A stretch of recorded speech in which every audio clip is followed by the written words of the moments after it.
ইমান আমার কাছে বন্ধক রেখে সে নীরবে বসে থাকবে। সে যদি কখনো আঘাতপ্রাপ্ত হয়, তার অনুভূতিতে কখনো যদি আঘাত হয়, তার ইমানে কখন যদি আঘাত আসে, সে দেখবে আলেম কি করছে, আলেম অন্যায়কে অন্যায় বলছে কিনা, আলেম কালোকে কালো বলছে কিনা, আলেম সাদাকে সাদা বলছে কিনা, আলেম ন্যায়কে ন্যায় বলছে কিনা।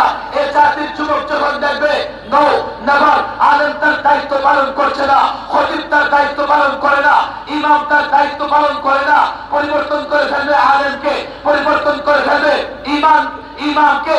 সে বলবে না এ আলেম দিয়ার হবে না, বলবে বিক্রি হয়ে গেছে, বলবে দরবারি হয়ে গেছে, বলবে কাপুরুষ ভয় পেয়ে গেছে। তখন সে মনে করবে আমার ইমান আমার হেফাজত করতে হবে, তখন সে মনে করবে আমার আমল আমাকে হেফাজত করতে হবে। তাই মনে করেছে রাজবাড়ির জেলার যুবকেরা, তারা যখন দেখেছে আলেমকে বলেছি প্রতিকার হয় নাই, প্রশাসনকে বলেছি ব্যবস্থা নেয় নাই, তারা তাদের মতো করে ব্যবস্থা নিয়েছে। বাংলাদেশের প্রশাসন সরকার, আমি বলি আমরা চাই শান্তি শৃঙ্খলা বজায় থাকুক, আমরা চাই কেউ তার হাতে আইন তুলে না দেয়।